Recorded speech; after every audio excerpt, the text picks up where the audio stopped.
पन्ना जिले के एक सरकारी स्कूल की तस्वीर सरकारी दावों की हकीकत बयां करती है। एक ही जर्जर भवन में बच्चों की पढ़ाई, मध्याह्न भोजन और अन्य सभी गतिविधियां कराई जा रही हैं। बरसात में छत टपकती है, दीवारें गीली और फर्श फिसलन भरा हो जाता है। बच्चों की जान हर रोज खतरे में पड़ती है, लेकिन विभाग आंखें मूंदे बैठा हुआ है। बेटी बचाओ बेटी पढ़ाओ जैसे नारों के बीच इस स्कूल में बेटियां जान हथेली पर लेकर पढ़ाई कर रही हैं। ना शौचालय की सुविधा है, ना ही सुरक्षित भवन।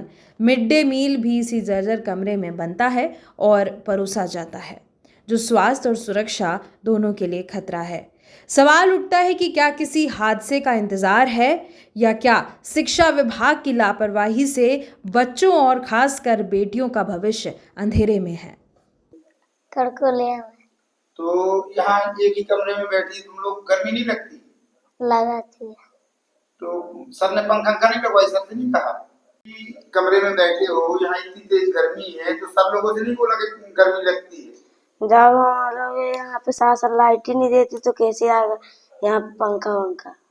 और ये यहाँ एक ही जगह में 5 क्लास के बच्चे पढ़ रहे हैं, तो ये बगल में बिल्डिंग है, इसमें क्यों नहीं पढ़ती हो? वो टूटी हुई है। अच्छा, टूटी हुई है। और क्या उसमें कमी है? ये कमी है कि वहाँ पे जो बच्चे बैठेंगे तो वहाँ पे भीगेंगे, इसीलिए यहाँ पे सर बैठा था। मतलब चू रही है बिल्डिंग। हाँ। समस्याएं तो बहुत है, पे कुछ नहीं है समस्या। ये एक ही कमरे में आपका ऑफिस है और एक ही कमरे में 5वीं क्लास तक की क्लासें चल रही हैं। जब शासन बिल्डिंग नहीं देंगी तो हम क्या करेंगे? जितनी बिल्डिंग है उतने में काम चलेगा। एक बाजू में बिल्डिंग बनी हुई वो चू रही है। और मध्याह्न भोजन कहाँ पर बन रहा है? उसी कमरे में। और ऐसी गर्मी में आप लोग यहाँ पर बैठे थे, लाइट की व्यवस्था नहीं है? लाइट की व्यवस्था तो है, फिर जब वो यहाँ खम्मा अम्मा नहीं। कोलिया स्कूल की स्थिति खराब है। एक कमरे में 11 बच्चे और 2 शिक्षक और स्कूल की ऑफिस का काम हो रहा है, इसमें कैसा क्या है? अतिरिक्त कक्ष दिया गया था, तो उसमें मध्याह्न भोजन के लिए जो रसोई है तो उसकी जर्जर अवस्था में है, बनी नहीं, कंप्लीट नहीं है।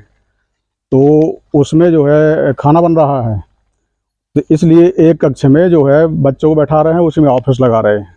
तो ये पूरी बिल्डिंग चू रही है, तो इसके लिए आपने कोई लिखा पड़ी? हाँ, इसके लिए कई बार विद्यालय को जो है दूसरी जगह सेट किया गया है और वरिष्ठ कार्यालय को सूचित किया गया है।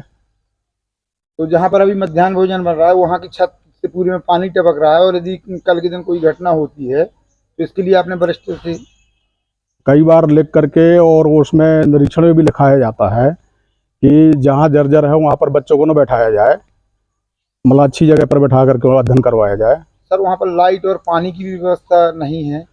वहाँ पर व्यवस्था की गई थी पहले पर, तो जब वो नल जल योजना वाले बना करके चले गए, इनने पावती दे दिया है, तो अब इसके बाद खराब हो गई है, तो अपने जो राशि आती है उससे थोड़ी बहुत मेंटेनेंस करा करके व्यवस्था कर सकते हैं। तो क्योंकि वहाँ पर छात्रों को पीने के लिए पानी और ये बंद कमरे में है, तो इसलिए हैंड पंप लगा हुआ है, उसको जो है अपने मद से जो जैसा भी हो उसको लेकर के बनवा लिया जाए, तो चालू होने की संभावना है उसमें।